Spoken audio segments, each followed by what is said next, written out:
What's up, everyone? So we have to put a spotlight under this fellow man here. Birthday royalty. Joe is on his weekend celebration. Today is officially his birthday, and we will all be celebrating this weekend. If you're in the Sacramento area, come to Evie's Republic. But Joe, happy birthday, man. Yes. It's so true. I am birth. Yes. Happy big one, man. It's a golden one for sure, man. Yeah, thank you guys, man. 55 is I shouldn't be here by all accounts. It's pretty awesome. Yeah.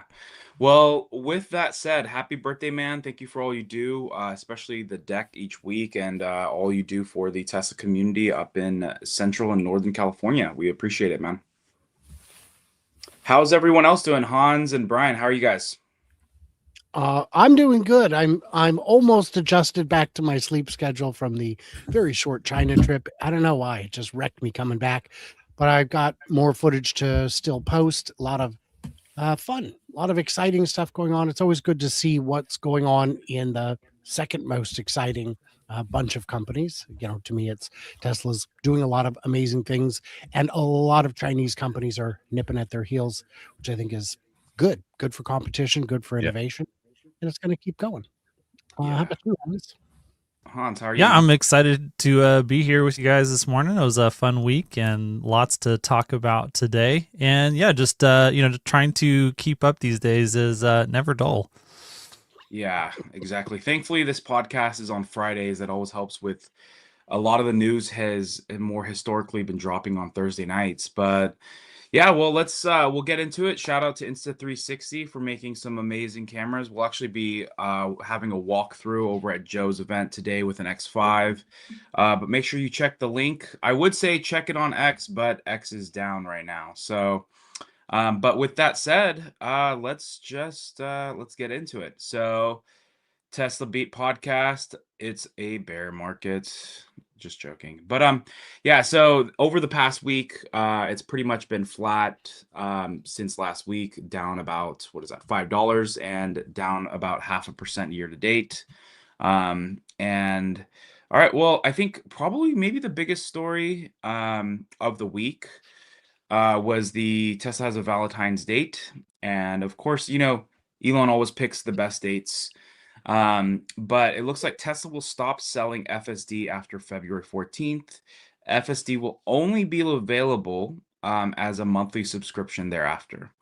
I know 60 million views and counting, but who wants to take this and what this means and what are your thoughts on this? This is upsetting. I'll go last. Yeah, I'll go last because I want to hear what you guys have to say. I am furious for no reason whatsoever.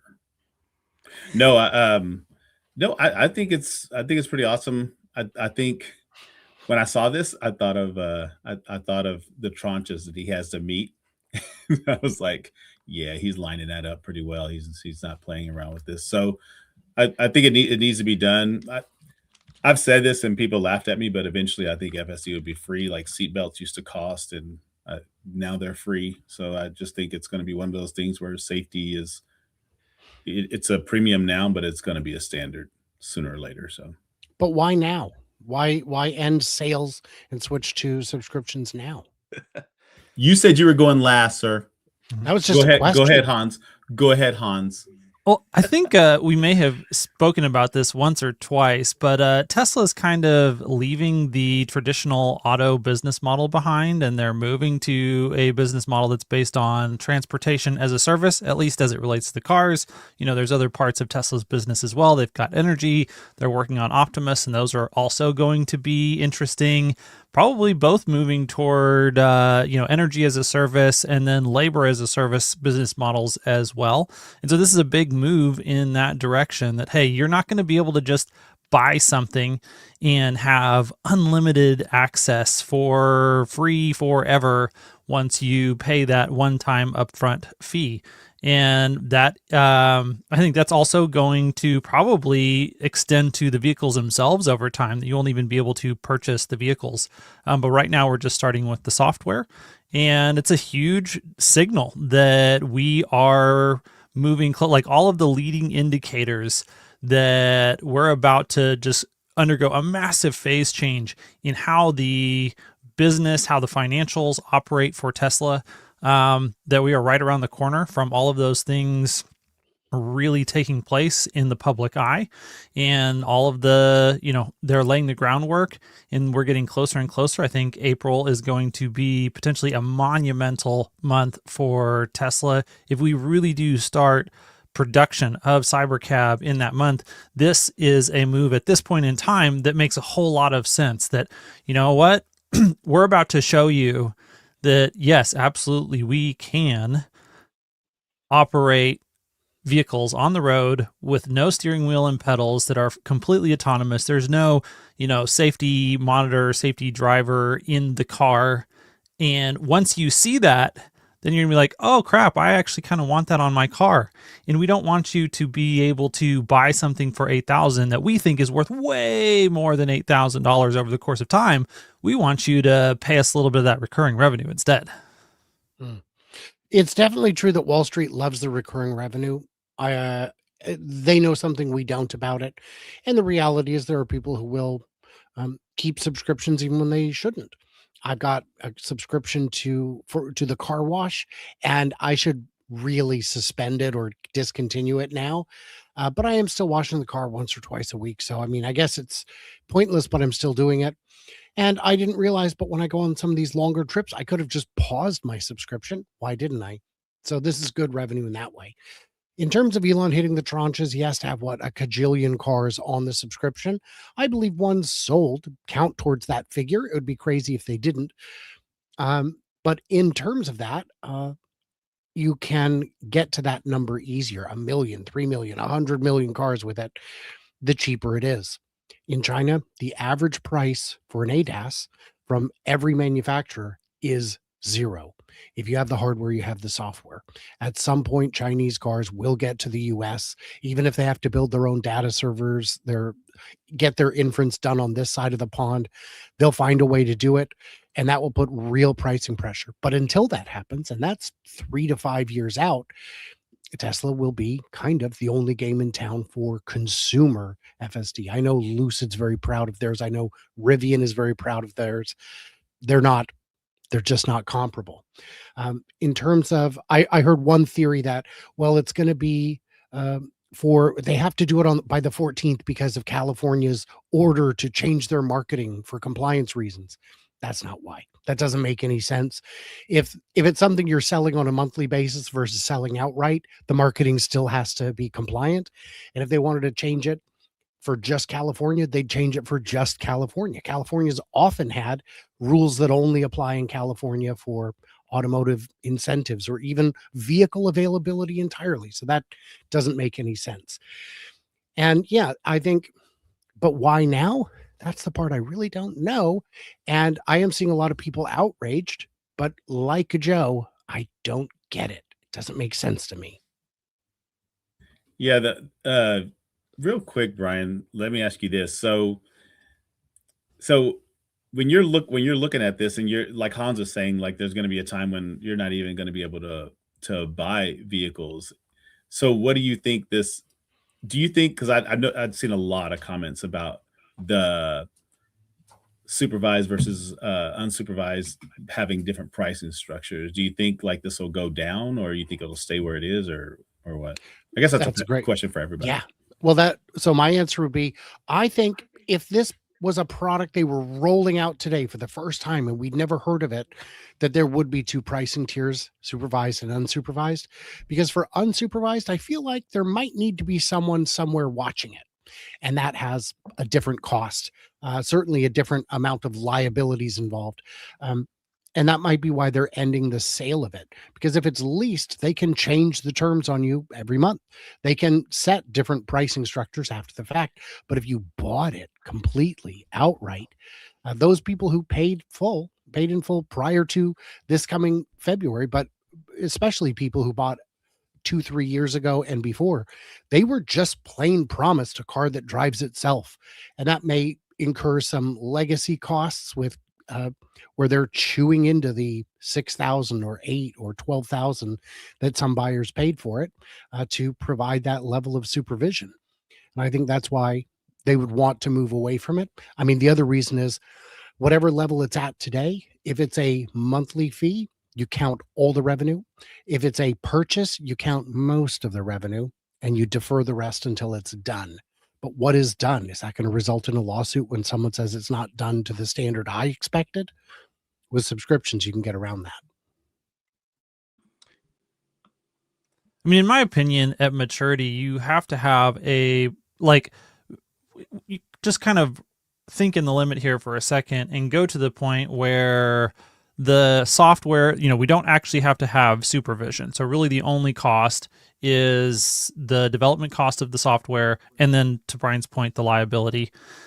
At that point in time, you need to have a version of that software that is matched to all of the different use cases that people have. And then there needs to be customized pricing based on the consumer that is actually using that service. And so I expect that, the pricing on this will become increasingly sophisticated over time. Tesla will capture a lot of the value out of that. But they'll do that by providing a better, faster, cheaper alternative to their customers who are also going to win at the same time. And so, if you have a fleet at scale of robotaxis, like that is going to be a big moat that will be difficult for players like Chinese automakers or whoever else wants to pour a bunch of money into this. We learned from the ride-hailing wars between Uber and Waymo that if you can get out in front and you can actually have your network operating at scale before the other ones, then the other ones have to spend a lot of money just trying to even get started in your market. And that gives you this competitive advantage. And as a completely vertically integrated company, Tesla's making the vehicles, they're making the software, and that because of that, then anyone else who's going to try, like if it's Waymo, if it's Chinese players, whether I expect NVIDIA and Google both to be heavily incentivized to try and subsidize, big cash burn in this area, because they will want to have their own, hardware that's being used in these areas. And the application of, self-driving is incredible use case for AI that helps to feed back into the development of all their other things. So those are going to be the competitive pressures that come against Tesla. But all of those people are just going to have to literally light probably trillions of dollars of cash on fire just to try and put pressure on Tesla. I would mostly agree. China's a bit of a different case. Many of those companies are extremely vertically integrated. BYD pretty much only buys tires and glass, wheels, glass, and that's about it. They design their chips, but they don't make them. They make their own batteries. They really are vertically integrated to a degree that makes suppliers angry with them because, come on, man, you're making all these cars and you're not buying anything from us. But that also explains why their headcount is literally 10 times that of Tesla, despite making barely more cars and less revenue. So I think Waymo and the people who are not making the cars have the biggest disadvantage because they're trying to someone's got to make the car, someone's got to make the software, and then you've got NVIDIA on top trying to make, everybody wants their cut. Now Uber wants a cut too. Too many fingers in the pie. Do not eat pie that's been thusly handled is what I'm saying. Well, and just real quick, one point for people who are thinking about this to remember is that in this future world, it's going to be cost of delivered miles to the customer, which is going to be based on, that's going to be the floor, the cost basis that these companies are going to then be able to have to figure out, okay, what profitability can I get? I can sell miles at this price, and then how much does it cost me to deliver a mile? And Tesla's spent an inordinate amount of time trying to figure out how to get that cyber cab down to the lowest cost per mile of delivered transportation of anyone out there by far. And that's, there's so many engineering accommodations that have been made, manufacturing accommodations that have been made to do that. And so I think, while I completely agree with you, Brian, on someone like BYD or Xiaomi, like these people's ability to deliver a solution, the question is, will they be able to, when they're coming from a disadvantage of they're short millions of cars relative to Tesla from a timing perspective, and then are they going to be as efficient as Tesla from a cost perspective in delivering those transportation miles? Like, it's still going to be a huge uphill battle for them, which is why, like, I still think it'll take, trillions of dollars worth of extra money that they have to spend just to try and get to the same place that Tesla is, where they're not going to be able to expect any profits. But they don't expect profits is one of the big advantages that these companies have. Investors like us get annoyed when Tesla's margins get too compressed. I don't, but I know a lot of people do. A lot of people on my channel, in the comments on social media, and nobody is currently building anything like the Cybercab that we're aware of. That's ultra low cost, not just in terms of the manufacturing. There are a lot of companies in China that make cars even cheaper than a Cybercab, but the operational cost, as you indicated, is higher. They are not designed for ease of clean, ease of charge, ease of everything, ease of repair. They're not designed that way. And then efficiency of the powertrain and aerodynamics, like all of those extra things. All of those things. When you start from square one to make a Cybercab, you make a Cybercab. That isn't to say they couldn't get there, but China's move into countries outside of Southeast Asia is going to face not just logistical challenges, but political headwinds as well. So what you're saying, and correct me if I'm wrong, so all Waymo has to do is it's easy, Joe. It's easy. All they have to do is design a completely different car, get lower margins, and make it work actually super easy, and then they got it. And then they can roll out at 4 times the price. There it is. The semi-serious and sarcastic responses, all that they have to do in reality is invent god-tier artificial superintelligence and then have that solve the problem for them. Which Google, it is Google. They are in one of the pole positions on having world-leading AI superintelligence. Okay, so that sentence you just said, and looking at a Waymo car versus any Tesla that's self-driving, it would have to scrap everything they've done at Waymo. It would have to change directions completely. I just appreciate Waymo's design because it's so seamless. You can never tell if it's a RoboCab or not. That could be any car. That could be any car on the road. Any car. I think it's kind of crazy. I've been following the Tesla scene very closely for 8 years. I'm not gonna pretend to be like one of the OGs, like from 2012, 2013. But I really feel like this is just there's a lot of moments that are coming for Tesla, and it was crazy to even hear like Jason from the All In podcast say something that is really, again, this is all stuff that makes sense and stuff that they've been preaching about, where it's like, maybe in 10 years from now, no one's even going to remember that Tesla was a car company. And it's similar to Amazon, right? If you're new to the Amazon store, if you probably talk to people that are just looking for jobs, they just graduated, they may not even know that Tesla was a bookstore at one point, an online bookstore. Amazon. Exactly. You said Tesla was an online bookstore. Sorry.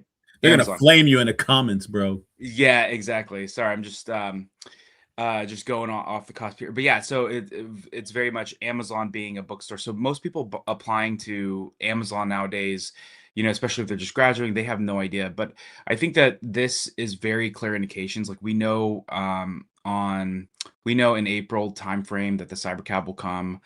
FSD supervised, we have people like David Moss who have driven clear across the country. on version 14, and I think, maybe even Josh and Bearded Tesla may be doing something soon again. But there's just, and we're seeing it, and we all drive in that. We see, that it's still there's very there, when you think of all of the things that it does wrong, it's really, you can count them on your fingers. But then all of the things that it does right, you need like 100x the amount of fingers to just count it. But either way, we've come so far, and I really feel like, this is not just Elon, trying to force something. I mean, he's done some of that stuff in the past where, he's gotten a little ahead of himself, but this makes sense. I mean, he's also, for his big pay package, I think he has to hit 10 million Tesla FSD subscriptions or something insane like that. But all that to say is that, yeah, this is the indication that, they're getting very close. They already have, the unsupervised version in the Cybercab. And again, when you think of scale, right, Tesla has all of these sales and service centers across the United States. And so if they need to throw a Cybercab for testing, they can pretty much do it in every major city across the United States. And so, in my opinion, I don't think that the Cybercab is going to be limited for mass production. It's going to be more of what makes sense to produce versus like how much can they put out, right? And so I think, yeah, we're at this inflection point, clearly for Elon to literally make this, February 14th. I think, everyone has a decision. I think it's just more of like, do you think V4 is where it needs to be, or hardware 4 or hardware 5 or 6 or whatever is coming out? Do you want to wait? But like for me, it's the subscription has always made the most sense. I have one car right now with free FSD for life, and I've transferred it or whatever with my Model X. But I don't, I think it just makes more sense. It's easier to consume right now to just eat the monthly subscription. Partially because, like, I don't know if I'm gonna have my Cybertruck for 7 years plus, right? I may, who knows, at some point I may get a different Tesla if there's something else. But I feel like this is just more of like, we know what's coming this year, the Cybercab, which is gonna have, as you guys said, the lowest cost per mile by not just a little bit, by a lot. And there's no one, as we've all talked about, there's no clear even second of company who is doing the full stack. But even the companies that are doing one aspect, they have to combine. Like if you look at the Toro, or not the Uber collaboration, it's Lucid, Uber, and Nero. then Nero. Yeah, Yeah. it's like 3 companies literally to do one thing. And who knows how long it will ever take them to become profitable. I mean, you're talking $120,000 car or something like that, plus a bunch of, additive stuff, and then you have to feed 3 different companies. So yeah, I think if the light hasn't turned on, I mean, and you're seeing it I think there's a lot of posts, right? I think I saw Sawyer post something the other day about how this one analyst had been sleeping on Tesla, and he's finally like, nope, not doing that no more. So I think that we're kind of, Tesla's sending the signal that like, hey, we're turning this leaf of like really in doing autonomy. And at some point they're going to do robotics as far as like, mass producing these robots. But at least we're turning that new chapter, if not that new book, of just autonomy. And then there's going to be another new book when the robots hit, production itself. So it's an exciting time. And I think, now it's not going to be about the cars produced. It's going to be about the cities unlocked. How many rides are they doing? The cost per mile Yeah. on Miles rides delivered. Exactly. You said something there, John, that actually you said 2 things that I hadn't even thought about. The first was all those 3 companies having to be profitable. I didn't even you see they put everybody's name across that vehicle, and it's like, oh, okay, they're starting a robo taxi adventure. But man, I didn't even think about everybody's got to be paid out before they even could make money on that thing.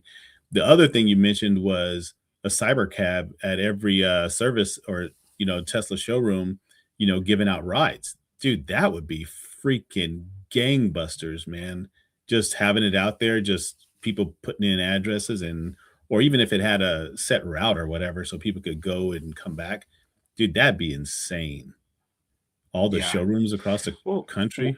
what you're gonna have, I mean, they're already getting into the rental business and Hertz and other stuff, right? They're launching those in multiple cities, but now imagine you have, not only are you renting something, but you're pretty much renting a robotaxi for a couple of days. So that may drive the cost up per day, but obviously they're going to want to keep it low for, mass. But yeah, it's just like when you think of the scale of this, it's like, I'm making this up. You think of like a Waymo and them launching, they have to go and find these locations to house them. Tesla at least can allocate a section of every single sales and service center in these major areas, and they have multiple locations that are probably going to be located a little bit outside the city, and then you can just have them, run in every single morning and go and charge at night, right?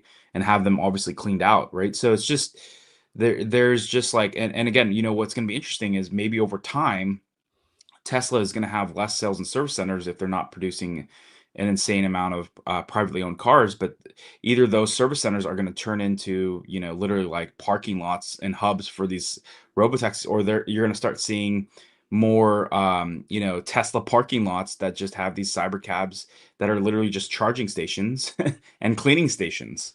So I'm going to go a different direction on that, and I'm going to say that what Waymo's been doing is thinking about it the old way. Everything they do is, let's take a car but make it driverless.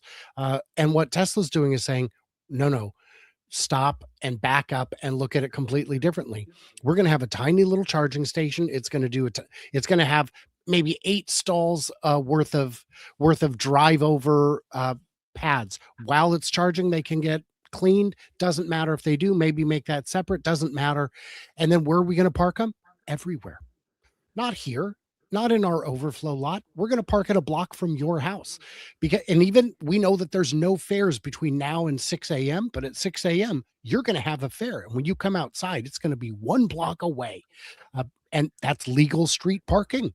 That's not interfering with anyone. That's just well, what if someone breaks into it? The car can see that. It'll drive away. If there's a break-in hotspot area where someone's trying to vandalize the cars every night, it'll leave. So everything that the old guard is doing is thinking about it in the old way. They're doing the faster horses. Faster horses ain't going to get you there. This is a whole new thing, and it doesn't need a big, giant hub to handle it. And if it did, Tesla already knows where to rent overflow lots for cheap when it's a delivery wave. So they're doing it better. Yeah, I want to build on that too by going back to one of the points that you made, John, about, Tesla is really moving into this robotics phase of the company. And this is one of the things. So on top of all the logistics things that we're just talking about now, no one has the complete picture of that, plus then the vehicle manufacturing, plus then the AI expertise in-house, plus then the data centers in-house to actually do their own training. Like Cortex-1 was already like a top 5 cluster when it was built, and Cortex-2 is also going to be a top 5 cluster when it's built.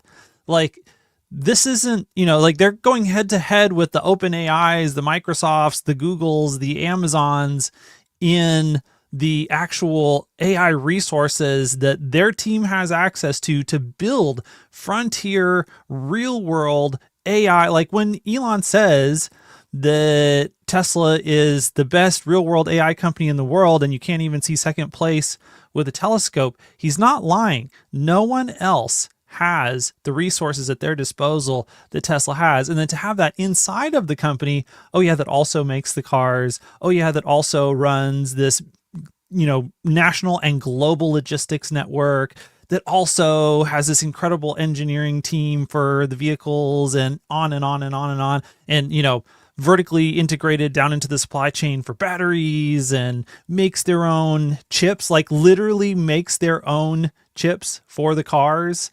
It's just ridiculous. Yeah.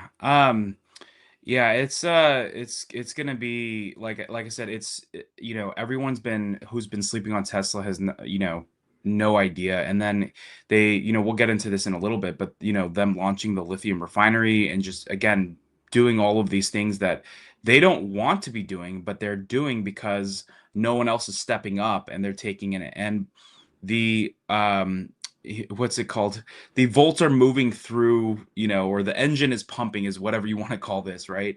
And by the time these companies wake up, it's just, I mean, it's already been too late. It's like, I think it's kind of like one of those things where it's like you see it's kind of like putting a lipstick on a pig, right? You have 10 pigs, all of them have, you want to change up the costume, but at the end of the day, it's just all, they're all the same thing. But I think a lot of these companies are just putting on this facade that everything's okay and that they're moving forward. Oh, let's do hybrids, let's do, let's kill the production. And it's like none of them, I think even what's it called, Ford was like, oh, we're gonna do lidar. And it's just all of these companies, even Rivian. And so it's just like, I think some of these companies worse than others, they already know that they're kind of screwed. That, at least if not, I mean, they must not be awake. But it's just I don't know. But yeah, go for it, Brian. I've had a chance to ask a number of companies, how are you going to catch up? You don't have as much data as Tesla. You don't have as much compute by a factor of at least 10. How are you going to catch up? And the answer I get every time is, well, we've got the best engineers in the world. Okay, everyone says that, guys. That having great engineers today has not been enough to overcome the compute gap. They've got inference like no one else in the physical AI space. And Tesla is still struggling to get those last couple of nines needed for it to be safe enough to just ignore it and not even think about it again. For you and I using ours at home as consumers, it works great. But sending it across town with no one in it, I don't know if I'm quite comfortable enough for that yet. Letting my children go to sleep while no one's in the driver's seat definitely wouldn't do that. But these other companies can't go more than a few miles without a critical disengagement, and they're of the opinion that, well, next year though we're going to be totally caught up. And I think it shows a real lack of self-reflection, a real dishonesty, and I don't know what they're actually going to do. Well, and Well, even the first statement that they made is, pretty straightforward, tells you exactly where they're at. Like, for any of these companies to say we have the best engineers in the world is basically like Boise State saying that we have the best D1 talent in all of college football. It's like, no, you don't. Like, you're not pulling in 1-star recruit or 5-star recruits into this program at anywhere close to the same volume that Tesla, SpaceX. Like, if you're not on the rankings of top places that engineering graduates want to go to work, I'm sorry, no, you don't have the best engineers in the world. It's just not, that's not how that works. you speak it into existence, Hans. Yeah, I mean, there was even a post the other day. I think it was, Sir Robinson. He was just saying that there was a talent engineer role that was open at XAI, and it was part of the talent engineering team that reports directly into Elon. I mean, that's, I think, what is different is like, sure, you might get a great engineer, but if they're not being led by someone who can see the vision, who knows 2 or 3 steps ahead, it's not like it's the blind leading the blind, because there's some still great engineers, but they need someone who is as hardcore. Because, and also too, a lot of these engineers, once you throw them these fat salaries, depending on their motivation, they may not be as motivated. And it's just like I said, because that's what happens when you give someone who sure deserves it, but if they don't have some, like Elon, I think they mentioned that there was some high turnovers over at XAI, but it's like there was only a few regrettable, is what he was saying. But at the end of the day, it makes complete sense. You're either gonna come and thrive and hang and be cooking literally, or it's just going to be, you're gonna fall by the wayside, and they're gonna go find someone else that is gonna do your job and more, right? But yeah,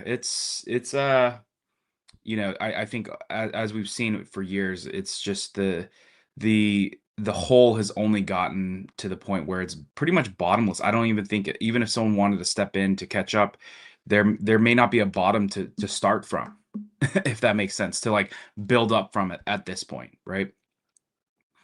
Where are you going to get the data, the training data? You can't buy it at any price. You have to first equip hundreds of thousands of your own vehicles with it to gather the data. Once you have it, how are you going to process it? Do you have the compute? Do you have the engineers to make sense of it? Those are critical steps. And if you're not doing those, you're not in it.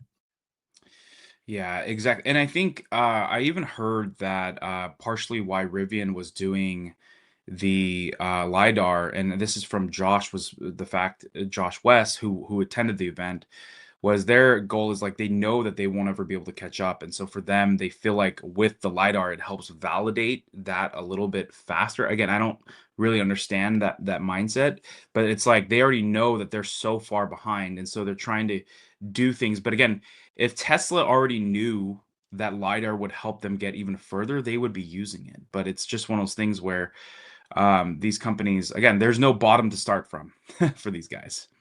You All know right. what all this reminds me of before you get to the next slide? This reminds me of a few years ago when everybody and their mother was saying, "Yeah, no, we see what Tesla's doing, but we plan to be right where they are by 2026." And here it is, Yeah. 2026, and all the capitulation has happened, and everybody's backed out. And but yet they got all those investment dollars from all those people. They're not giving none of that back, and none of the headlines went away. You know what I mean? Like all that freaking slander and everything went against this is the Tesla killer and this is the Tesla killer and they're doing great things, but they're going to be gone in like a few years. And it's just like, and now you see that with like what you guys are talking about with inference, with compute, with all of this stuff. It's like they just keep letting Tesla like have these leads. Well, they're not letting Tesla do anything, but Tesla just keeps like getting so far out ahead that it's just unreachable. And at some point, like people just have to be realistic with themselves and realize, okay, we're not going to catch them. We need to just license what they're doing already and just go with that. And even if I will say, because it has become a thing where it's like if people are like, oh, I don't want to associate with Tesla because it's a political thing. The thing is, there's only going to be one person to go shop from at some point, right? Especially when it comes to this. And again, Tesla's like, hey, we're going to open up all our patents on the Model 3 if you literally don't want to reinvent the wheel. And same thing with the FSD software. They're going to tell you exactly where on the car you need to put these cameras to start building a framework for, a system that can use their software. But you don't see anyone, or we have not heard publicly about anyone that has come to the table. And actually, for a long time, I thought Ford was going to be that first company, but they've doubled down and gone a completely different direction. So, one of the options I haven't really heard anyone discuss that I don't know that it's a high likelihood, but I wouldn't be surprised by either, is for Jensen and NVIDIA to actually license the data and maybe even some of the architecture of FSD, and then to provide like a good third party kit for all these other OEMs, because Tesla's never going to want to deal with trying to do business with Ford and GM and all these snails. And it is something that I think that Jensen is interested in. And so it wouldn't be surprising for me to see something kind of develop in that arena over time. Yeah, that's the cheat code. pretty much. Just like this lithium refinery. Joe, I'll pass this one to you, man. We finally got to the next slide. Yay. Tesla lithium refinery. Cleaner than anything you could eat off of the dirt. Okay, so Tesla built the most advanced lithium refinery in the world, and it's very clean. So it's now open. Elon says they are doing it, and also we get our lithium from Australia. Also, they're just buying everything they can from everywhere, just like they're buying all the chips from Jensen. They are just and they're making their own. They're just not messing around.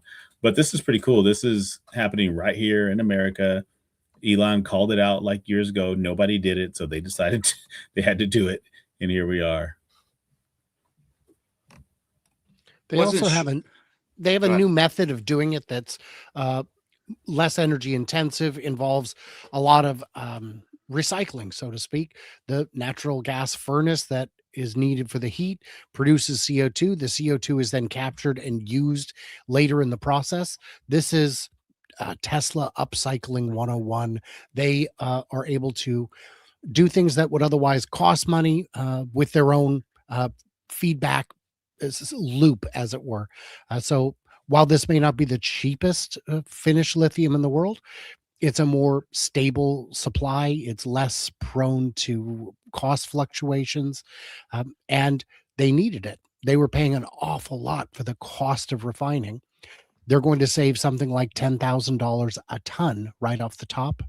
not nothing.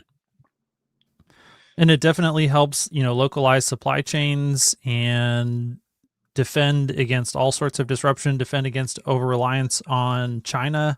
And this is just version 1 of Tesla Lithium refinery. And so, it wouldn't surprise me at all to see a version 2 and a version 3 over time that even press those advantages significantly further.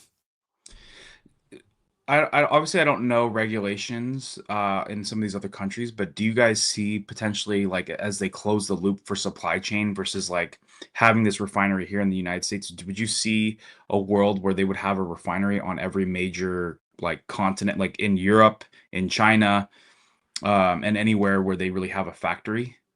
Or at least nearby, like for Europe, you could totally have it in Africa, on the northern, shore, against the Mediterranean, somewhere like that. But yeah, definitely close by. I agree with Hans on that, especially the finished refined lithium is not that bulky. So transporting it wouldn't be an issue. It comes down more to tariffs and politics. It can, it has been cost effective to get lithium from the other side of the world. But with the geopolitical uncertainty, it made more sense to onshore it. And yeah, so I could see them doing it. And I don't know if they would. I don't know what this facility cost, and what the break even time period is. So I guess that would be the other factor. So, a question for you guys: why is the lithium refinery important for Tesla? Well, it turns out batteries that are of the lithium ion variety use lithium. So it's one of the more critical components of a vehicle, the batteries. And so it's helpful to have that on hand. They announced this plan back when lithium prices were skyrocketing due to speculation, and those speculators lost their money. So that's good. But at the same time, it could happen again. Lithium supplies are not infinite, but the supply crunches subsided very well. So this is just a hedge. This is just something that, even if it's not cheaper, though it looks like it may be, it's still more secure.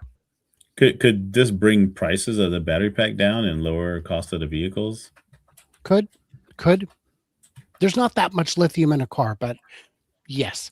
And especially when it comes to, we're going to need more batteries because the semi takes 6-7 cars worth of batteries. The robot takes a fraction of a car of batteries, but we plan to make far more of them. We're going to need batteries. Yeah, I could easily see us more than doubling the amount of battery consumption just in vehicles between now and, the middle of 2027 in the middle of 2028. And then when you factor in the energy side of the business too, now you're talking about just ridiculous explosive growth in battery consumption for Tesla. And so they definitely have to have, it's like Brian said, that you need an insurance policy here to where people don't have excessive leverage over you.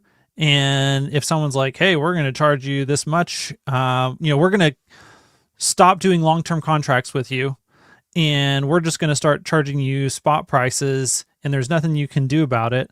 And Tesla will be like, okay, for the incremental capacity that they're trying to bring online, Tesla will be like, well, you know what? Instead of that, I guess I'll just, go over here and spend the money on building more of my own Tesla lithium refineries, and I'll work on putting you out of business. Yeah. Well, look, Ma, no hands. I think David Moss has now crossed 12,000 miles, completely, with completely on FSD since V14.2.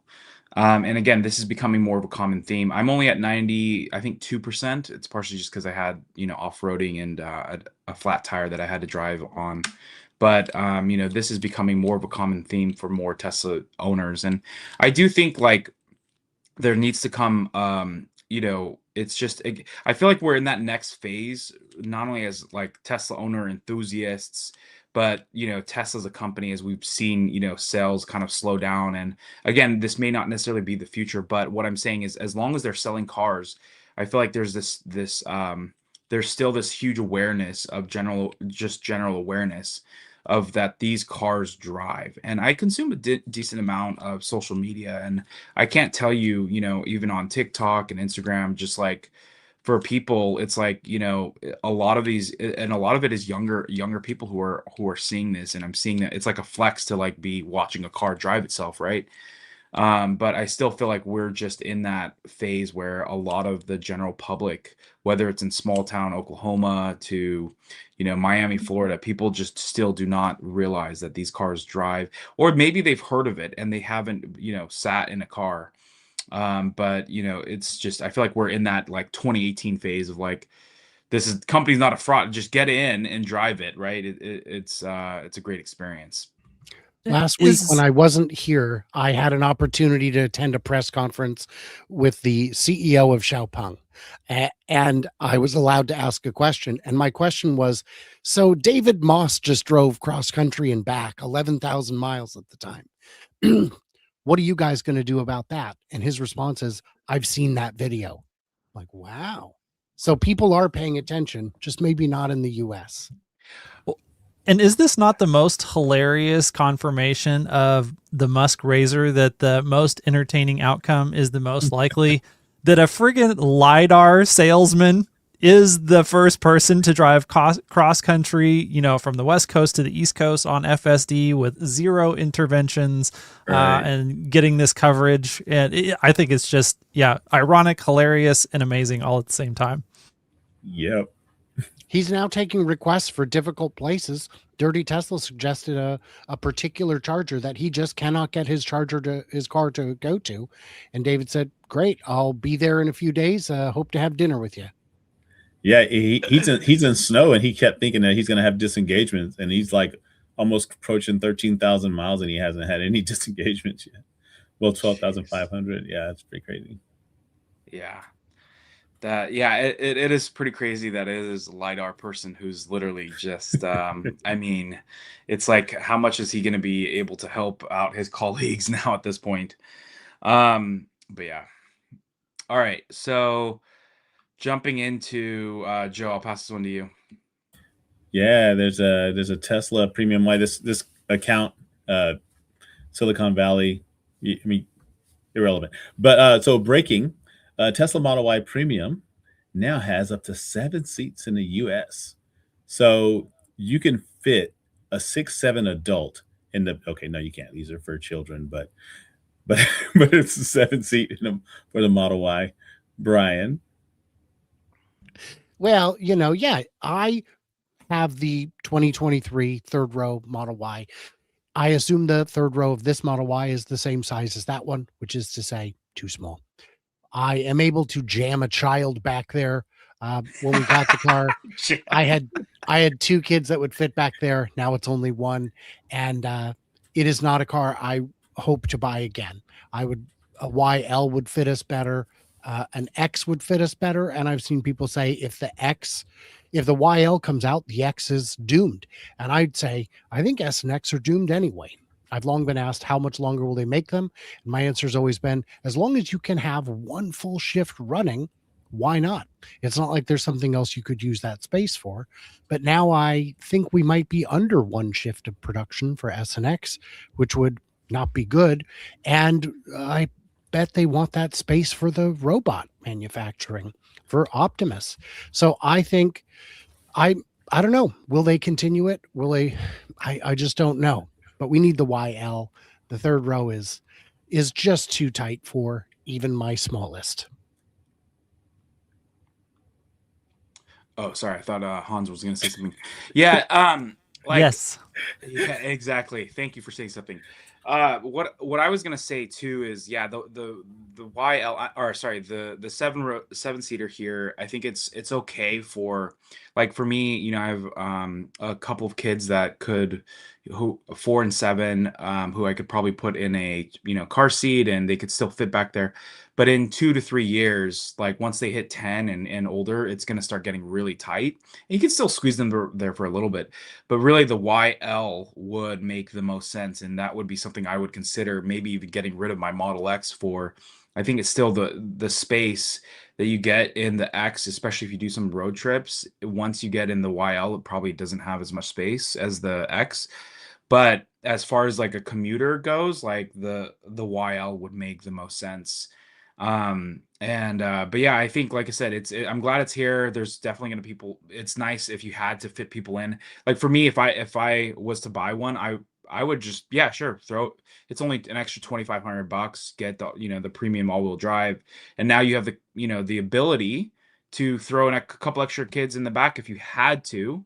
So it's nice that that can happen. But I would love personally to see the YL to come. But glad to see they finally came out with it. It's another lever potentially for this quarter and people who've been waiting for it. YL Schmiel. We need the YXL. It needs to be way bigger. Yeah, we need we need something as big as the Robovin, but without being a Robovin. I'm waiting for that family vehicle that Elon's been talking about, but who knows if that will ever happen.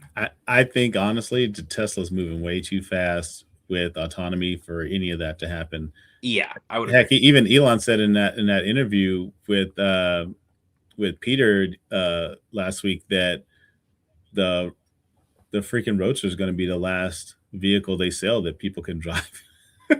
It's like they say, this is it. So that's something.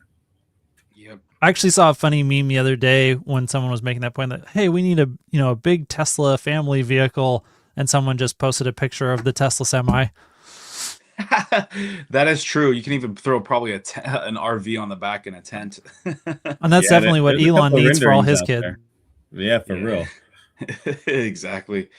All right, so it's kind of crazy. I can't believe it's been a year.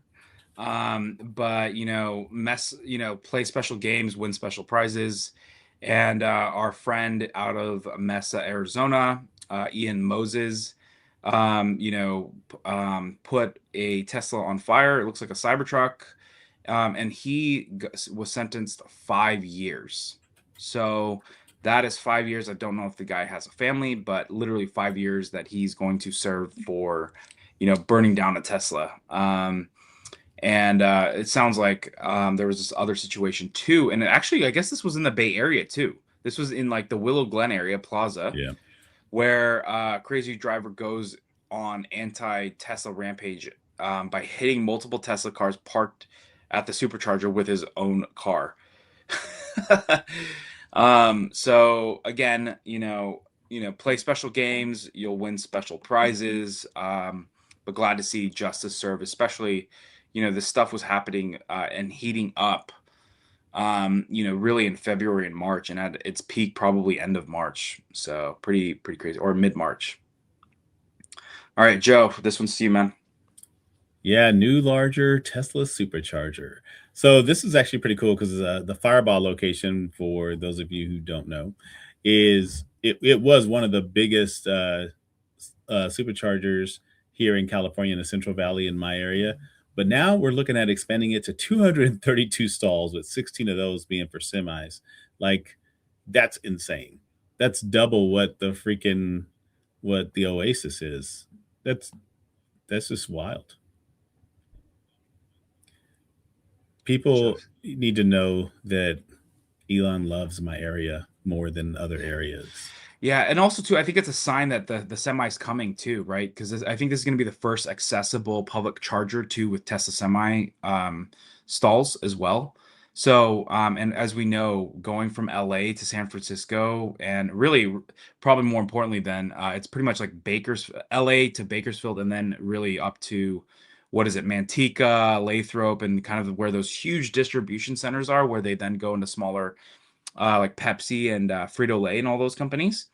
They going through Central California. So this could be like a major stop. And again, we'll start seeing more of these as they expand. But seeing semis, man, at the Fireball, I mean, that's going to be, 304 stalls. It's already 68 or something like crazy right now. But it's going to be the Buc-ee's of Tesla superchargers. I know. Not everybody knows what a Buc-ee's is. We may have to go take. It's only because they're sheltered and have poor life experiences. It's exactly what it is. or they don't live in Texas. Exactly. All right. Speaking of chip fabs, Taiwanese officials heading to Washington to advance trade pact. This follows a deal that is close that could cut tariffs to 15% and commit TSMC to building at least 5 more fabs in Arizona. But yeah, I know it's kind of like a lithium refinery, right? Elon has said just the biggest issue with where they'll scale is going to have the demand for chips. And so at some point, I see that happening. Even though this is a possibility, I think that Tesla would still make a fab because they could streamline a chip that doesn't need to be multifaceted. It's just geared towards what they need. So I think Elon's still gonna build a fab. Hate Oh, to yeah. say that. If you're TSMC and you need to build 5 to keep political favor, wouldn't it make sense to partner with someone like Tesla who would take on a big Yeah. chunk of the financial responsibility without having to actually make the factory themselves, which is, of course, something that's very, very, very difficult. I think it could be a brilliant partnership like we saw with Panasonic in Nevada for the 2170 cells. Oh yeah. And TSMC would know we have a guaranteed customer. This is the kind of customer who, when they place an order, they actually pull the trigger every time, virtually every time. I can only think of one example where an order was canceled after a early commitment came through. And this is unlike every other manufacturer in the US who's always changing their advanced plans, always leaving these international companies who come to set up battery factories or whatever it may be high and dry. I think this would be a great partnership for both parties. Yeah, and it would also, really clarify and solve the biggest hurdle that Elon is going to face at this point in time. Like, unless we see some magical development, ASML lithography machines are still the bottleneck on advanced chip manufacturing. And just because you build a fab doesn't mean you can fill it with lithography machines that can make chips out of nowhere. Like, ASML only has so much capacity and almost all of it goes to TSMC these days. And so working with TSMC to acquire the ASML machines that are necessary for those fabs definitely is a smart move. TSMC is by far, the best contract manufacturer of chips in the world. And so I 100% agree with Brian. Yeah, that'd be cool. All right, so we're just gonna quickly end with the Tesla beat because do that really fast. no, we got to end right now, but because it's Joe's birthday, he can go first. All right, Joe, sorry that FSD is actually that good. Yeah, no, this is pretty crazy. I left that title up there, but this was Elon talking about how much he paid in taxes, and it broke the IRS computer actually because he had too many digits. This is like who paid the most income tax, so that was pretty wild. This should be more like a sorry that that I owe so much. Yeah, exactly. He's still waiting for his trophy if the IRS is listening right now. All right, Hans, to you. Starlink, get more for less. They just continue to increase functionality and value that you're getting. I mean, 100 gigabyte now instead of 50 for $50 a month is incredible value. Like I remember thinking back when Elon used to say, hey, like all these normal network carriers, they don't need to be worried about Starlink. Like, we're just supplemental. Like, we're just here to serve the people that they can't serve, and they'll still be, just fine. Just fine. And what the analysts were saying is, don't worry about Starlink. Yeah, they're doing $100 a month now, but it's only going to go up as their monopoly increases. And this is the opposite. Yeah.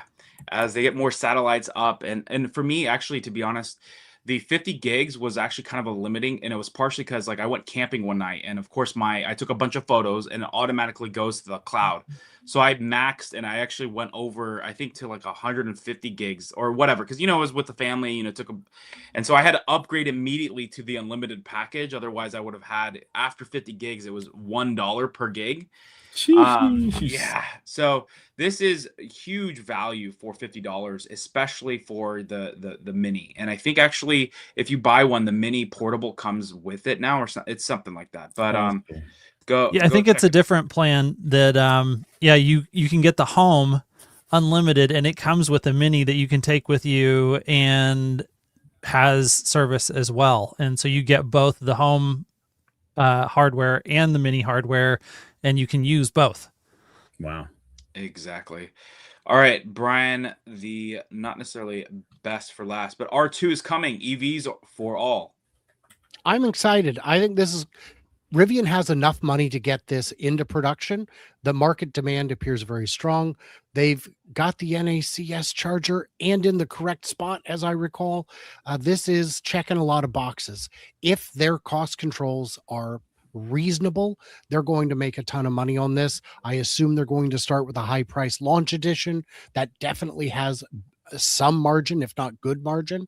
And then hopefully this will allow Rivian to turn a corner financially, though I am concerned that they're going to be wasting $2,500 on hardware for everyone to do self-driving that may never come.